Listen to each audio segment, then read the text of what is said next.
Hello students, welcome to the e-learning class. Myself Anju Pandey, your business study teacher. Today I am going to discuss the second element of directing, that is the leadership. First element is the motivation, next the leadership. So what is the leadership? Leadership is the ability of influencing the people to strive the willingness for the mutual objectives. The leadership means a person who has the ability to influence the behaviors of the people. मतलब उनके पास एक quality होना चाहिए leaders के अंदर, वो peoples के behaviours को अच्छे से गाइड करके उनको एनकरेज कर सके ताकि वो म्यूचुअल कॉन्सेप्ट में वो अपना वर्क को कर सके without disturbing the any other parts of the organisation. मतलब कोई भी ऐसा वर्क न करे जो हमारे ऑर्गेनाइजेशन के हमको लॉस करे. वो लीडरशिप में होती है क्वालिटी, ताकि वो पीपल्स को एनकरेज कर सके, एक अच्छे मोटिवेट कर सके, ताकि वो वर्क को एज अ स्मूथली रन कर सके. It is that process through which the people in A group or influence in such a manner that they automatically start using their full capacity for attaining the collective objectives. मतलब वो उनका कहना है leadership क्या है, जो हमारे behaviours को इन्फ्लुएंस करे, हमारी इच्छाओं की एक मोटिवेट मतलब गाइड करे, ताकि हम अपने जो हमारा अपना जो पर्टिकुलर गोल्स ना हो के ऑर्गेनाइजेशन के गोल्स को अचीव कर सके. मतलब एक म्यूचुअल कंसेंट में अपनी खुशी से वो वर्क करने. ऐसा नहीं कि आप जबरदस्ती किस लीडर्स में ऐसा नहीं. आपको लीडर्स क्या होता है जो हर चीज को देखता है, ऑर्गेनाइजेशन की भी ऑब्जेक्टिव देते हैं, इंडिविजुअल पीपल्स की भी ऑब्जेक्टिव देते हैं. मैनेजर्स और लीडर्स में यही डिफरेंस होता है कि मैनेजर्स सिर्फ ऑर्गेनाइजेशन के गोल के बारे में सोचता है, लेकिन लीडर्स क्या वो इंडिविजुअल गोल्स के बारे में सोचता है और ऑर्गेनाइजेशन गोल्स के बारे में सोचता है. तो वो चीज क्या है कि लीडर्स होना ऐसा होना चाहिए जो वर्कर्स को, जो पीपल्स को मोटिवेट करे, उनकी स्पीच द्वारा उनको मोटिवेट हो कि जो उन्होंने ये दिया है उनको as to perform the work in a mutual consent to achieve the common goals. तो यहाँ बोला in such a manner that they automatically start using the, मतलब अपने से ऑटोमेटिकली, मतलब उनकी बात, उनकी स्पीच ही इतना उनको मोटिवेट किया कि वो अपने आप ही बिना किसी के कहे वो वर्क को करना. ऑटोमेटिकली मतलब बिना कहे वो अपना वर्क को खुद से करना स्टार्ट करेंगे automatically for the attaining the collective objectives. Clear. तो लीडरशिप की यहाँ पर मेन क्वालिटीज क्या होती है वो we will discuss in the next topic कि क्या क्वालिटीज है लीडर्स की जो हम लोग को प्रेरणा देता है. तो लीडर्स की मेन क्वालिटीज होती है उनकी वॉइस, मतलब वो किस तरह से पीपल्स को इंकरेज करते हैं, उनकी आवाज को किस तरह से प्रेरणा मिलता है, वो चीज होता है. Next we will discuss about the features of leaders. What are the features of leaders? It influences the process. Means here the leadership influence the process, behaviors of the people. मतलब ये influence करता है process किस systemic way से हम लोग को work करना है. It influence the process of achieving the goals of the objectives. Clear? Next, behavior changing process. Leadership also have an ability or capability to change the behaviors of the individuals. अगर आपको for example अगर बोला जाए leadership में वो quality होना चाहिए कि अगर आप किसी नेगेटिव दिशा में जा रहे हो तो उनकी वो लीडरशिप से वो एक पॉजिटिव में भी जा सकते हैं. सपोज आपका कोई वजह से अगर वर्क में रुकावट आ गया तो लीडर ही ऐसा है जो एज अ वर्कर्स को एक सही दिशा में ले जा सकता है, अगर मोटिवेट कर सकता है कि नहीं what you are doing is wrong, you have to do like this. वो लीडर्स में होना चाहिए. तो leadership has the capability to change the behaviours of the process. मतलब पीपल्स की बिहेवियर्स को वो टोटली चेंज करते, उनकी में एक कैपेबिलिटी होती है. Clear. Next, interpersonal relationship between the leaders and the followers. Here means interpersonal relationship between the leaders. The leaders must have a interpersonal relationship between the peoples and the workers and the leader. मतलब leaders और workers में एक ऐसा relationship हो ताकि वो एक दूसरे को समझ सके, तभी वो वर्क को आगे प्रोग्रेस कर सकता है. तो there must be a interpersonal relationship among the leaders and the followers. मतलब यहाँ लीडर्स का फॉलोअर होना चाहिए. ऐसा नहीं कि आप लीडर बन के आपका एक ही follower, then you can be called as the leaders. Leaders वो होते हैं जिसके उनके बहुत से फॉलोअर्स है, जो आपकी राह पर चलना चाहते हैं कि आप जो बोले बस वैसे ही करना, वो होते हैं लीडर। मतलब कमांड होना चाहिए आपके अंदर कि वो वर्क को ऐसे बोलने कि बस आपको करना है, वो होते हैं लीडर। तो वो क्या बोला, have a leader must have a numbers of followers, then only the leader will be success. अगर लीडर्स के फॉलोअर्स ज्यादा होंगे तभी वो लीडर सक्सेस होगा, अगर उनके फॉलोअर्स नहीं होंगे तो वो लीडर्स नहीं कहलाते हैं। क्लियर? तो must be there a relationship between the leaders and the followers. Achieve the common goals. The leaders must have the aim to achieve the common goals and also influence the behaviors of the people to achieve the common goals of the organization. Leaders का main aim क्या होता है? To achieve the common goals of the organization. उसका main aim यही होता है leaders का. Clear? Continuous process. Next, the last feature of the leadership, that is a leadership is a continuous process. Here does not the leaders mean that at one particular time you are giving the speech and the time your work is end. No, leadership is required each and every process. मतलब हर एक process में leadership की जरूरत है। कहाँ पर आपको कैसा करना है, अगर आपको कुछ कोई भी वर्क करना है वो आपको लीडर्स के द्वारा ही करना है। तो ये कंटिन्यूस प्रोसेस है, आपको जहाँ हर जगह लीडरशिप की जरूरत है। कंटिन्यूस मतलब लीडरशिप हर जगह की जरूरत है। ऐसा नहीं कि आप कोई पर्टिकुलर वर्क दे दिया, suppose as a group of people को एक पर्टिकुलर वर्क दे दिया, तो अगर उसका लीडर बहुत अच्छा है तो वो क्या करेगा, वो ऑर्गेनाइजेशन गोल्स और इंडिविजुअल गोल्स को दोनों को साथ लेके चलेगा। वो हर जगह अगर कहीं पर भी कोई वर्कर डिमोरलाइज हो रहे हैं और वर्क नहीं कर रहे, वहां पर फिर वो उनको वर्कर्स को अच्छी तरह से ये करेंगे कि encourage करेंगे, no you have to do the work according to the achieve the common goals of the objective. So these are the features of the leadership. Clear? Now, what is the difference between the managers and the leaders?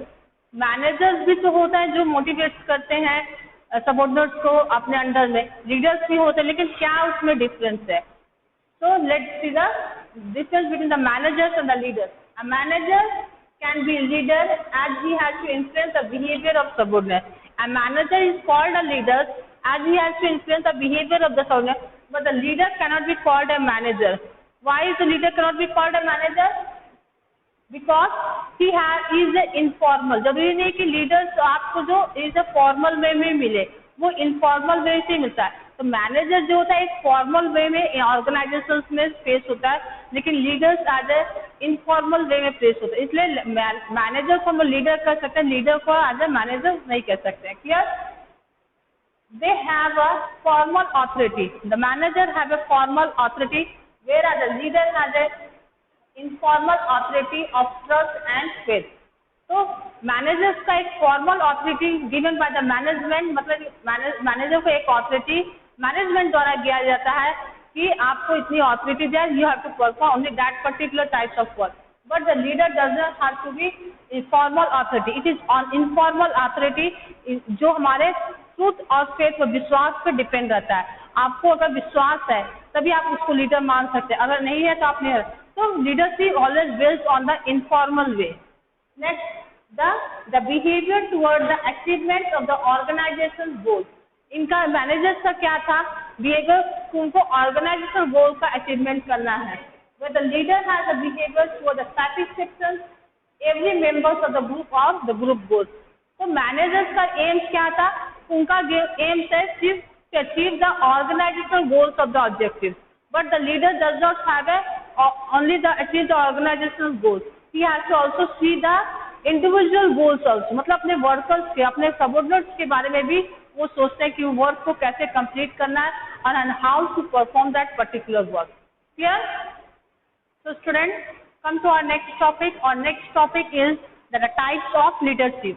तो types of कितने types के leadership पाए जाते हैं? There are 3 types of leadership found. The first is the autocratic leadership, second is the democratic leadership, and the third is the laissez-faire leadership, that is the free rein leadership. So we will discuss the different types of leadership one by one. So first, autocratic leadership. What is auto? Auto means, here you already know, auto means a single person. So here autocratic leadership means an autocratic leader exercise a complete control over the subordinates. Means the leader has a complete control over the subordinates. whatever the leader said, the subordinates have to perform that particular work. Means here, he centralize the power in himself and take all the decisions without consulting the subordinates. मतलब जो leader था वो अपना decision खुद लेगा, वो जो चाहेगा वही फाइनल डिसीजन रहेगा without consulting the subordinates. He does not delegate authority to the subordinate. He also does not delegate authority. मतलब जो वर्क है वो लीडर्स के ऊपर है. सबऑर्डिनेट्स को मतलब जो वर्क लीडर द्वारा बोला जाएगा उसी वर्क को परफॉर्म करना है. And all the work powers were into the hands of the leaders. The subordinates were only do as directed. मतलब जो भी बोला जाए उसका रहता है. He does not have any authority to do any particular work beyond the limit. मतलब उसके अंदर दायरे के अंदर पूरा वर्क करना है. Here the leader is the central power with himself. मतलब वो पूरे सबऑर्डिनेट्स के अंदर में वो एक सिंगल लीडर है, वो पूरा as a autocratic, the single person who has to manage and control the all subordinates and all the decisions were taken by the leaders. क्या तो ये होता है ऑटोक्रेटिक, जहाँ पूरा पावर लीडर्स के अंदर रहेगा. कोई भी डिसीजन मेकिंग में सबऑर्डिनेट्स का हेल्प नहीं लेंगे, वो अकेला ही अपना डिसीजन लेंगे. क्या the next the advantage of the autocratic leader. What are the advantage points here? The quick decisions making in the management. Why the quick decision making? Quick decision क्यों? As the leader is the central power, he has to take his own decision himself. He does not have to take consults with a subordinate. So as a leaders को किसी और की राय मशवरे की जरूरत नहीं होती है. तो इसमें क्या होता है, जो मैनेजमेंट का जो उनका डिसीजन होता है एज अ लीडर को लेना है, तो वो is a quick decision at the moment वो ले सकता है. तो यहाँ कोई अरेंजमेंट की जरूरत नहीं है कि आपको मीटिंग कॉल करना है तो सबसे इन्वॉल्व करके डिसीजन लेना. तो यहाँ पर जो टाइम कंज्यूमिंग होता है वो कम हो रहा है, क्योंकि लीडर्स को फाइनल डिसीजन खुद लेना, तो वो himself take all the decision himself. क्या next, it provides a strong motivation and satisfaction to the leader who dictates the terms. मतलब उसमें एक स्ट्रॉन्ग मोटिवेशन और सेटिस्फेक्शन आता है कि जो उसने टर्म्स बोला उसके अंदर एक स्ट्रॉन्ग मोटिवेशन. लीडर्स के अंदर क्या होता है, एक स्ट्रॉन्ग मोटिवेशन कि जो उसका डिसीजन है फाइनल डिसीजन इज बेटर, मतलब बहुत अच्छा है, उसमें किसी का कोई गलत नहीं है, वो उसके अंदर फीलिंग्स है. It provide strong motivation and satisfaction to the leader who dictates the terms. मतलब उसके अंदर एक स्ट्रॉन्ग मोटिवेशन है, जो उनका डिसीजन जो टर्म्स को डिस्कस कर रहा है, मतलब जो सबऑर्डिनेट्स को बता रहा है, वो उसमें स्ट्रांग होता है, क्योंकि वो जानता है कि मेरा ही डिसीजन कोई मानना है, कोई और इसमें नहीं इन्वॉल्व हो सकता है. इसलिए उसका जो भी टर्म्स रहता है, जो भी उनका पॉलिसी रहता है, बहुत ही स्ट्रांग रहता है, कोई उसमें क्रिटिसाइज नहीं कर सकता है. Clear? This is the second advantage of autocratic leadership. Third, less competent subordinates are needed at the lower level. So as the subordinate does not involve in the decision making with the leadership, so there is a less competent in the lower level में. हमारा जो subordinates में बहुत less competent होता है, मतलब जो हम लोग जानते हैं हम लोग को जो वर्क हम लोग दिए हैं वही वर्क करना है, तो उसके अंदर में वे कंपटीशन जो भावना होता है वो नहीं रहता है. तो लोअर लेवल में जो वर्कर्स होते हैं उनके अंदर वो कंपटीशन वाला भावना हट जाता है. क्यों हट जाता है? उनको लगता है कि जो वर्क वो बोले हमको वही, हमारा डिसीजन का कोई वैल्यू नहीं रहेगा. अगर हमको डिसीजन चेंज भी करना चाहे तो उसका कोई वैल्यू नहीं रहेगा. उससे क्या उनके मन में कंपटीशन भावना हट जाता है. वो बस लीडर्स पर निर्भर करता है, जो वर्क वो बोलेंगे उनको बस करना है. वो अपनी क्रिएटिविटी नहीं दिखाते हैं, उनके अंदर से ये चीज हट जाता है, वो अपनी कॉम्पिटिशन भावना हट जाता है. तो this here the less competent, मतलब सबऑर्डिनेट्स के अंदर कॉम्पिटिशन हट जाता है as needed at the lower level, may bring a positive result when the great speed is required. मतलब ऑटोक्रेटिक लीडरशिप में क्या बोला, एक पॉजिटिव रिजल्ट भी हम लोग पा सकते हैं. जब हम लोग को ज्यादा वर्क चाहिए तो हम लोग एक सिंगल लीडर को पूरा कमांड रहेगा, वो पूरे सबऑर्डिनेट, तो उससे क्या हो, जब को ज्यादा वर्क की जरूरत हो, अगर उनका कमांड अच्छा रहेगा तो वो ज्यादा वर्क भी रिक्वायर्ड कर सकता है. Clear? This are the advantage of the autocratic leadership. तो next we will discuss about the democratic leadership style. What is a demo? Auto means single, demo here means which involves the subordinates and the leaders regarding the decision making in the management. Means democratic means यहाँ अभी autocratic means क्या था, leader are the central power, but here the leaders combinedly with the subordinates take a decision regarding the organizational goals or objectives. Clear? तो democratic leadership, under this style leaders take a decisions in a consultants with and participants with employee, in consult और participant with employee, मतलब ये जो भी decisions लेंगे subordinates के साथ मिलके डिसीजन लेना, कोई भी डिसीजन को लेना है वो सबऑर्डिनेट के साथ डिस्कस करते हैं, तब जाकर वो फाइनल डिसीजन को लेते हैं. He delegates the and decentralize the authority. Now the leader has to delegate the authority and मतलब वो सम पावर्स अपने सबऑर्डिनेट्स को देते हैं ताकि वो अपना पावर्स को यूज कर सके. मतलब जैसे आगे इन द एब्सेंस ऑफ लीडर्स वो अपनी पावर्स को यूज कर सकते हैं. ऑटोक्रेटिक में ऐसा नहीं हुआ. इन the absence of the leaders the work will be remain stable, मतलब फिक्स रुक जाएगा. अगर लीडर नहीं आया किसी वजह से वर्क. लेकिन डेमोक्रेटिक में वो अपना कुछ पावर्स, लीडर्स ने अपना कुछ पावर अपने सबऑर्डिनेट्स को दिया है. In the absence of me you can take the decision. उससे क्या होता है, इन लोग का वर्क कभी रुकता नहीं है. तो ये है democratic leaders. Under this style the decisions were taken with the consultance और participation with the employees and the leaders. Clear? मतलब यहाँ पर जो भी डिसीजन है लीडर्स और एम्प्लॉय के बीच में मिलजुल के वो डिसीजन फाइनल डिसीजन लिया जाता है. Clear? Now look at the advantage of the democratic leader. The advantage है improve the job satisfaction and moral of the employ. Improve the job satisfaction and the decision making management में अगर subordinates को लिया जाए, उनको लगे कि नहीं हमारे जॉब से मैनेजमेंट को बहुत खुशी मिले, तो उनको लगे नहीं हमारा जॉब एज ए सिक्योर्ड है, जॉब सेटिस्फेक्शन और मॉरलिटी भी मिलता है, तो उनको वर्क को और अच्छी तरह से एक्सप्रेस करते हैं. क्लियर? अगर कोई भी सबऑर्डिनेट्स को as a middle level high level में डिसीजन पार्ट लिया जाए तो उनके में एक मॉरलिटी आता है कि हमारा वर्क परफॉर्मेंस बहुत अच्छा इंप्रूव हो रहा है. Now we are going to take the important decisions with the management also. Clear? Next point, improve the decision making ability of the subordinate. Now यहाँ the democratic leadership style improve the decision making of the subordinate. Now अगर हम लोग subordinates को कोई autocratic में क्या था, हम लोग सबऑर्डिनेट्स को हमेशा वर्क ही बताते, वो work as do as direct है. लेकिन अगर कोई डिसीजंस में लिया जाए तो उनकी क्या होगी, उनकी परफॉर्मेंस सुधरेगी, एबिलिटी सुधरेगी, उनका वर्क करने का तरीका सुधरेगा. तो ये किस में पाया जाता है, सिर्फ डेमोक्रेटिक लीडरशिप में पाया जाता है कि हम लोग के सबऑर्डिनेट्स की जो एबिलिटी है वो इम्प्रूव हो रहा है, परफॉर्मेंस इम्प्रूव हो रहा है. That is known as the democratic leadership style. It improves the decision making ability of the subordinate. In the absence of any managers and the leadership, the subordinate can take a well decisions regarding the organizational objectives. Clear? मतलब in the absence of the leadership और managers में अभी कभी ऐसा हो जाए कि leaders और managers absent हैं, तो उस समय subordinates की वो ability रहती है कि वो अगर decision ले सके, अच्छा decision ले सके मैनेजमेंट के प्रति, ताकि वो एक अच्छा गोल्स को अचीव कर सके. Clear?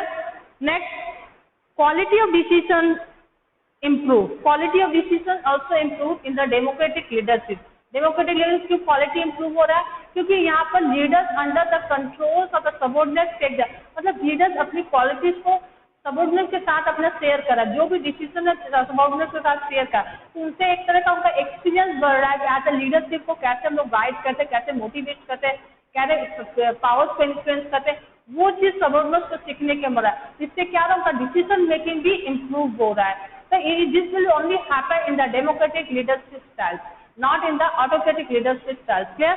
तो डेमोक्रेटिक लीडरशिप में हमने देखा एडवांटेज क्या था, ऑटोक्रेटिक का हमने भी एडवांटेज देखा. Next we come to the laissez faire leadership और it is also known as free rein leadership. इसको हम लोग फ्री रेन लीडरशिप भी बोल सकते हैं. Now what is this? This type involves a complete delegation of authority so that the subordinates themselves take the decisions. मतलब यहाँ पर क्या था, ऑटोक्रेटिक में था लीडर सिंगली, लीडर ही पूरा पावर डिसाइड कर रहा है. डेमोक्रेटिक में क्या था, सबऑर्डिनेट्स और लीडर्स मिलकर डिसीजन लेगा. Now here the leaders give the complete authority, delegate the complete authority to the subordinates to take the decisions. मतलब यहाँ पर लीडर्स का कोई इन्वॉल्वमेंट नहीं है डिसीजन मेकिंग, वो पूरा डिसीजन सबऑर्डिनेट्स के ऊपर छोड़ देते हैं कि आपको जो डिसीजन लेना है यू कैन डू दिस.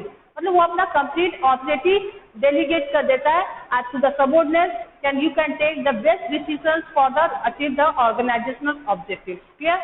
और यहाँ पर क्या था, लीडर्स का वर्क क्या है, leader has the only work the contact between the subordinate that he have to arrange the resource and the whatever the thing necessary to the subordinate. जो भी चीज की जरूरत है वो सिर्फ लीडर्स का है, उसका अरेंजमेंट करना और उनकी बातों को देखना कि वो कैसे है। But the decision, final decision was taken by the subordinate. Clear? Have a complete delegation authority so that the subordinate themselves take the decision. In this time, the leader avoid the power. यहाँ पर leader का कोई power नहीं, मतलब अपनी power को avoid कर रहा है, मतलब as a contact between the subordinate के साथ है, लेकिन अपनी पावर नहीं शो करेगा कि एज अ सबऑर्डिनेट का कि we are the leader and he has to follow the decision like. वो सिर्फ बस एज अ अपना जो भी रिसोर्स है, जो भी अरेंजमेंट है, उसको सबऑर्डिनेट्स को प्रोवाइड कर देंगे और सबऑर्डिनेट अपने तरीके से उस वर्क को कंप्लीट करें to achieve the organisational objective. Clear? यहाँ पर लीडर्स का कोई पावर नहीं रहता, सिर्फ वो एज अ नाम भर के एक लीडर रहते हैं। Clear? Now here the advantage of free rein leadership क्या है, positive effect among the subordinates. इससे क्या होता है, positive effect among subordinates means here it show the positive effect among the subordinates. As the leaders को भरोसा है कि हमारा सबऑर्डिनेट अच्छा वर्क है, तो सबऑर्डिनेट के मन में भी ये आ जाए कि आज हम लोग के जो डिसीजन ले आज अ बेस्ट डिसीजन है, ताकि हमको एक मैनेजमेंट की निगाह में हम बहुत अच्छे सब वर्कर्स हो सके। ये होता है उनके मन में एक पॉजिटिव इफेक्ट आता है उनके ऑर्गेनाइजेशन गोल के प्रति, ताकि वो गोल्स को खूब अच्छे से अचीव कर सके। That is give the positive effect among the subordinates. Next, maximum scope for the development of the subordinates. Now in the free rein leadership, there is a maximum scope for the subordinates to show their development और अपनी personality को show करने का उनको मौका मिलता है। क्यों मिलता है? क्योंकि वो पूरी डिसीजन सबऑर्डिनेट, अगर उस सबऑर्डिनेट की जो डिसीजन ले रहा है मैनेजमेंट के लिए, अगर उससे उनको अच्छा प्रॉफिट मिलता है, तो क्या सबऑर्डिनेट्स को आज मैनेजमेंट की तरफ से उनको प्रॉफिट भी अर्न कर सकते हैं, मतलब प्रमोशंस मिल सकता है, इंक्रीमेंट्स होता है। तो ये भी एक अच्छा तरीका है डेवलपमेंट शो करने के लिए। Yes. Next, full utilization and the capacity of employee. Full utilization and capacity. यहाँ पर पूरी एम्प्लॉय की जो कैपेसिटी है, यूटिलाइजेशन यूज हो रहा है। यहाँ पर लीडरशिप का कोई वर्क नहीं हो रहा है। लीडरशिप का वर्क क्यों नहीं हो रहा है? क्योंकि लीडरशिप अपना पूरा पावर उन सबऑर्डिनेट्स को दे दिया है। ना द सबऑर्डिनेट्स अब ये सोचे कि हमारा ऐसा वर्क कर ताकि हमको अच्छा वो अचीव है, वो कह रहा अपनी पूरी कैपेसिटी और यूटिलाइजेशन यूज करा ताकि हाँ the best and the desired objective can be achieve. अपना डिजायर्ड ऑब्जेक्टिव और जो भी रिजल्ट है उसको अचीव करने के लिए अपनी पूरी यूटिलाइजेशन लगा रहा, अपनी कैपेसिटी लगा रहा, the best ability and the capacity to achieve the desired objective. Clear? So this is the types of leadership. So the student come to the next topic, that is the third element of the directing. The third element of directing, that is the communication. Now here we'll study about the meaning of communication, features and the important and the types of communication. Now what do you mean by the communications? Communications क्या है? आप लोग जानते हैं communications क्या है? Means communication between the two person, एक दूसरे से बात करना। Normal way we can say communication means the talking with two person, जो हम लोग नॉर्मल वे में बोलते हैं। लेकिन इन द बिजनेस कम्युनिकेशन का मतलब क्या है? हम लोग जो नॉर्मल वे बोलते हैं कि हम लोग जो बात कर रहे हैं एक दूसरे से, आज स्पोकन, रिटेन और टेलीफोन, जो भी मीडियम से, तो उसको हम लोग communication. But in A business the communication has a different form. In A business और कम्युनिकेशन को एक अलग तरीके से बताया गया, प्रोसेस वही है, एक सिस्टमिक वे से बताया गया है। तो what is the communication? Communication can be defined as a transmission or the exchange of idea, view, message, information and instruction between the two or more persons. Here means communication means the exchanging, the transmissions of ideas, views, message, information and the instruction between the two or more persons. Means here the communications में अपनी ideas, अपनी view, जो message है, एक आदमी दूसरे आदमी को पहुंचाता, उसको हम लोग बोलते हैं as a communication. by the different means of communication. By different means of communication here means the telephone, fax, now the mobile network is also comes for here chatting और बहुत सारा जिससे द्वारा हम लोग communications कर सकते हैं। Clear? Now the communications begin with the senders and the end when the feedback comes from recover to sender.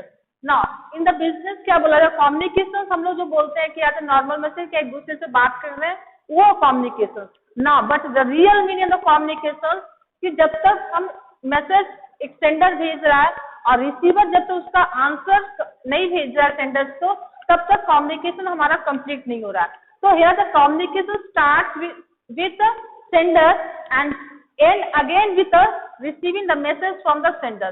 मतलब सेंडर जो मैसेज भेज रहा है और जब उसको डिकोडिंग करके रिसीवर वही मैसेज का रिप्लाई सेंडर के पास जब तक नहीं भेजता है तब तक वो कम्युनिकेशन कंप्लीट नहीं हो रहा है. So communication starts and begins with the senders and ends with the sender. Means here the communication is a circular process.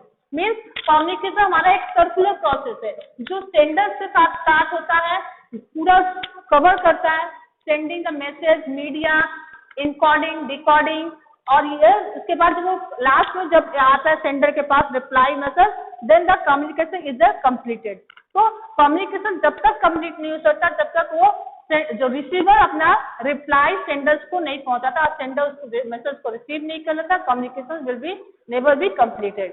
Clear? So the what are the communication can be defined as the transmission of viewing the idea message by chatting by different means of communication. Clear? इसको हम बोलते हैं communication. Now what is the communication process? क्या है communication process में हमारा क्या क्या इन्वॉल्व? Communication process क्या है? Communication process होता है जो हम अभी बोले communication begins with the senders and comes end with the senders. Means यहाँ पर हमारा जो सेंडर्स होता है फर्स्ट प्रोसेस होता है हमारा सेंडर यहाँ पर मैसेज दे रहा है, फिर उसके बाद मैसेज यहाँ पर दिया, फिर इनकोडिंग किया,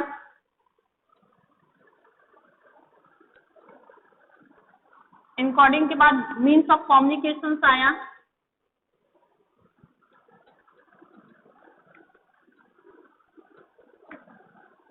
देन रिसीवर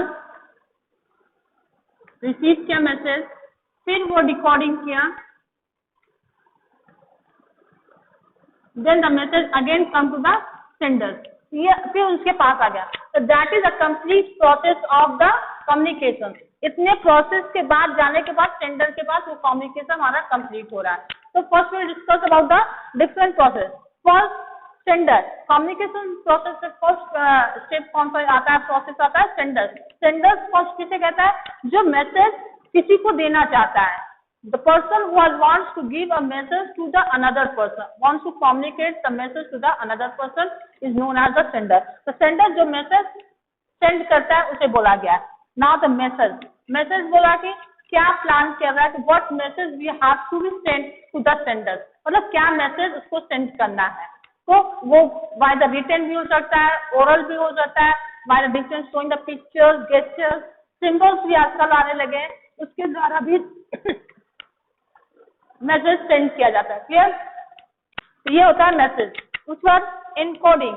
इनकोडिंग मीन्स वो किस प्रोसेस से हम लोग को मैसेज को एज अ इनकोडिंग मतलब एक डिफरेंट वे ऑफ स्टाइल्स में मैसेज को प्लान किया जाता है कि किस वे में हम उसको मैसेज को रिसीवर्स के पास भेजा जाए ताकि वो हमारे मैसेज में पॉइंट ऑफ व्यू को समझ सके. उस टाइप के मैसेज मैनेजर जो भी मैसेज अगर देता है तो सबऑर्डिनेट्स के स्टाइल में मैसेज इनकोडिंग करे ताकि वो हमारे मैसेज को क्लियरली समझ पाए, वो होता है इनकोडिंग. ठीक है. मीडिया. मीडिया मीन्स होता है कि after encoding the message now the manager select which process which media we have to send the message, मतलब किस मीडिया में हम लोग को मैसेज को सेंड. अगर डायरेक्ट वे भी हो सकता है, कम्युनिकेशन स्किल में भी होता है, कम्युनिकेशन में आपके टेलीफोन, फैक्स, ईमेल आईडी ये भी होता है. तो जैसे डायरेक्ट होता है जैसे सुपीरियर टू सबऑर्डिनेट्स को कोई ऑर्डर देना है तो वो चीज होता है हमको मीडिया द्वारा. ये भी होता है एक मीडिया. हमारे कितने डिफरेंट वे ऑफ मीडिया जो हमारे आज यूज में है उसके द्वारा हम मीडिया द्वारा मैसेज सेंड करते हैं. Clear? Next we will come to the receivers. Now the when the through the media the message was sent, then the receiver will receive the message. Receiver क्या करता है, मैसेज को receive करता है. ना receiver जब मैसेज को receive कर रहा है तो वो प्लान्स के बारे में जो भी उसने मैसेज दिया उसको वो पहले समझेगा, फिर डिकोडिंग करे कि उसको हम क्या रिप्लाई करें. उसको किस तरह से उस मैसेज को सेंड करना है, that is known as the decoding. Decoding when the message was supplied to the senders, अगर मैसेज फिर वो सप्लाई सेंडर्स के पास भेज दिया जाएगा, then that is the feedback of the message which was send by the sender.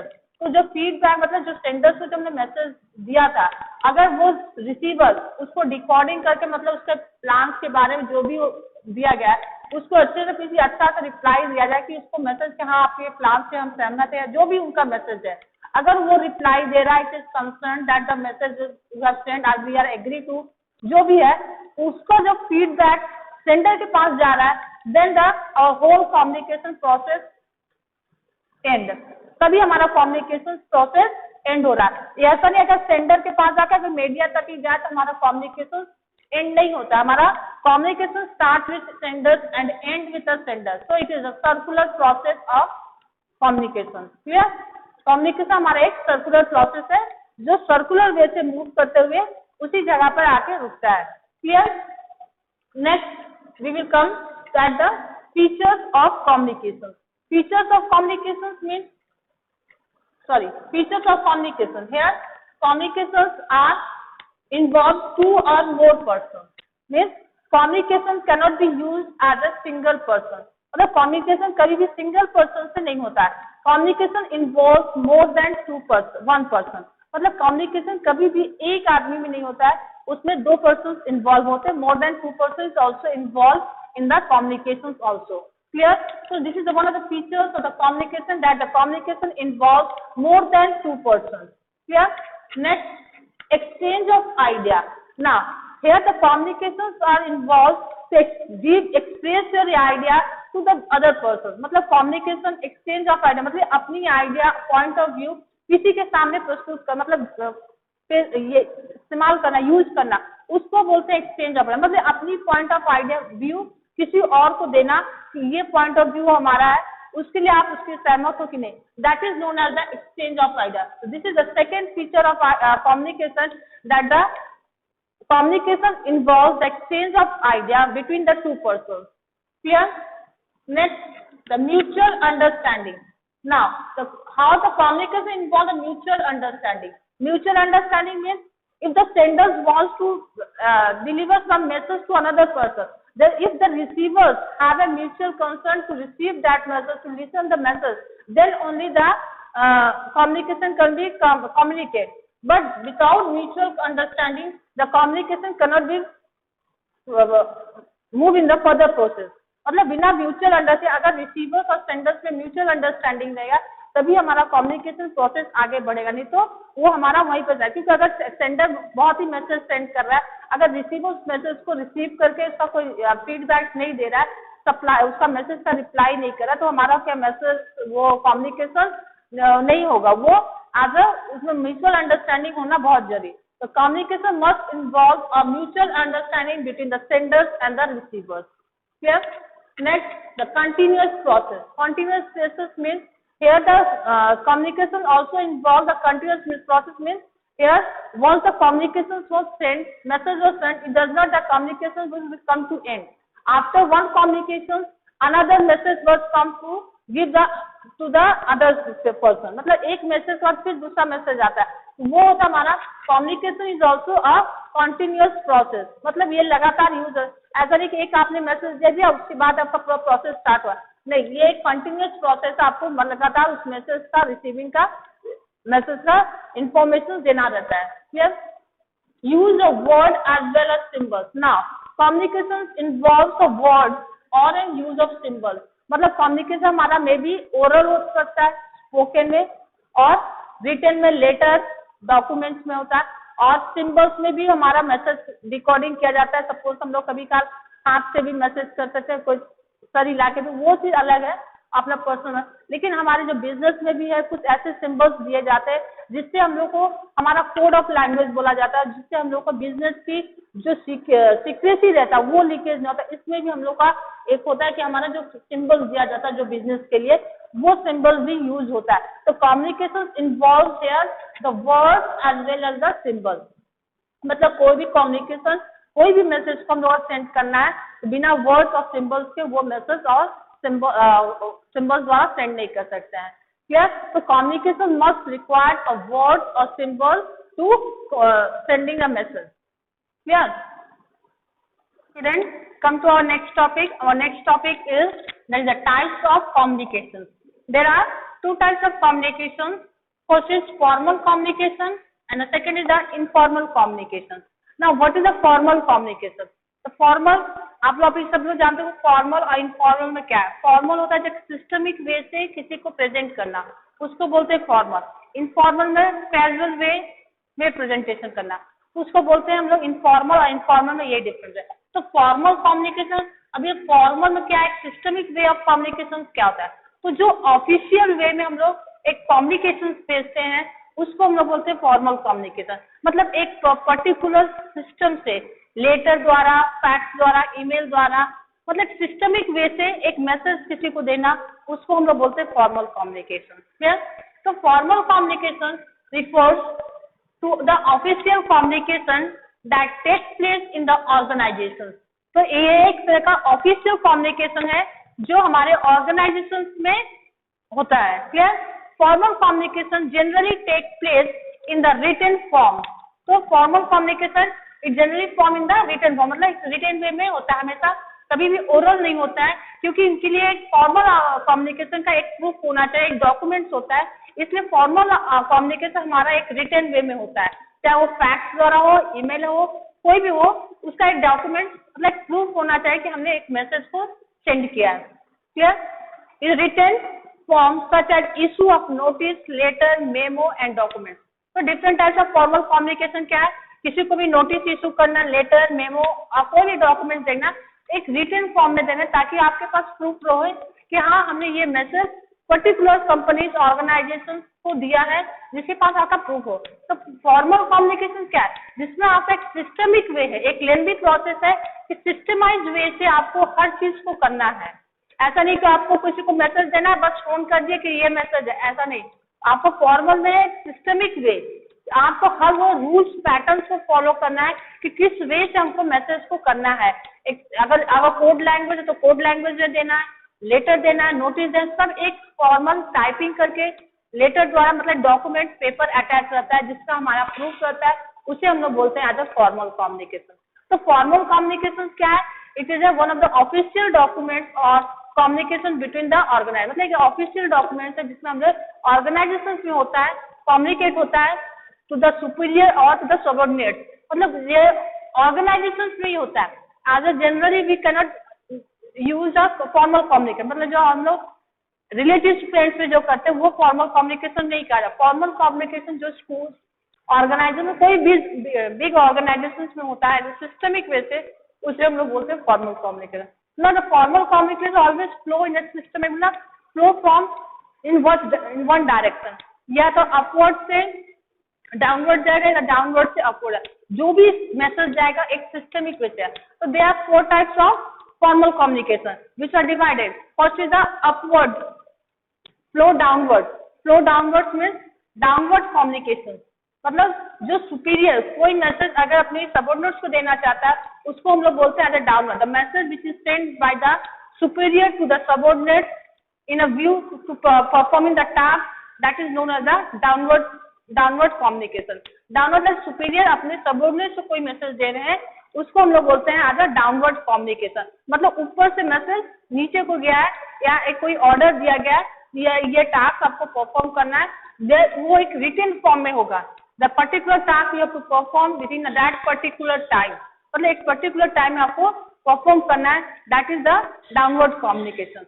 Upward communication क्या होता है, जब सुपीरियर सबऑर्डिनेट्स को कोई मैसेज अपने सबऑर्डिनेट सुपीरियर्स को देना है, उसको बोलते हैं अपवर्ड. यहाँ the flow of message was going from bottom to the upward, मतलब नीचे से ऊपर मैसेज आ रहा है, मतलब कोई सबऑर्डिनेट अपना मैसेज सुपीरियर्स को देना चाहता है इन ए सिस्टमिक वे या में, उसको हम लोग बोलते हैं अपवर्ड कम्युनिकेशन. फिर एक होता है हॉरिजेंटल. हॉरिजेंटल मतलब जब एक डिपार्टमेंट से दूसरे डिपार्टमेंट में मतलब सेम रैंकिंग में वर्क कर रहे हैं विद इन द डिपार्टमेंट में, एक ही डिपार्टमेंट में वर्क कर रहे हैं एज अ सेम पोस्ट पर, वहां पर मैसेज एक दूसरे को सेंड किया जा रहा है, उसे बोला जा रहा है horizontal communication. Communication was a diagonal communication. Means diagonal मतलब जो स्लैंटिंग वे से जाता है, मतलब एक डिपार्टमेंट से दूसरे डिपार्टमेंट में जा रहा है। सपोज सेल्स डिपार्टमेंट से प्रोडक्शन डिपार्टमेंट कोई मैसेज सेंड किया गया है तो उसे हम लोग बोलते हैं एज अ डायगोनल कम्युनिकेशन, मतलब एक डिपार्टमेंट से और दूसरे डिपार्टमेंट में जाना है। और हॉरिजेंटल में मतलब विद इन द डिपार्टमेंट में सेम रैंक पर जो पीपल्स है उनके द्वारा जो मैसेज एक दूसरे को जा रहा है उसे हमने हॉरिजेंटल बोला। क्लियर? तो they are the four methods of formal communication, that is the upward communications, downward communications, horizontal and the diagonal communication. Clear? तो ये हमारे informal communication के चार मेथड है जिससे हम लोग एज अ थ्योरेटिकल में हमने बता दिया। Clear?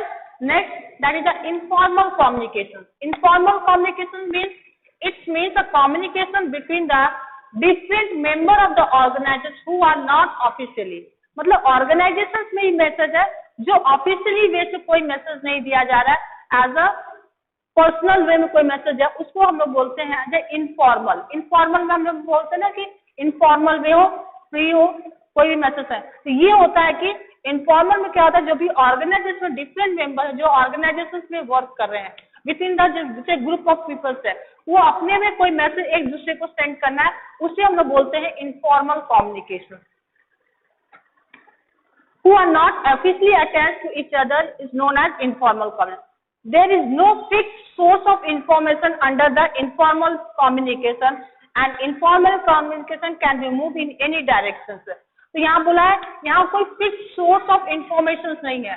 हमारे फॉर्मल कम्युनिकेशन में क्या था, एक फिक्स सोर्स ऑफ इंफॉर्मेशन। क्या फिक्स सोर्स ऑफ इंफॉर्मेशन किसको कहा जा रहा है? Fix source of information fax, email, letter, documents, ये सब हो गया। ठीक है, ये हमारा फिक्स कम्युनिकेशन हुआ, फिक्स सोर्स।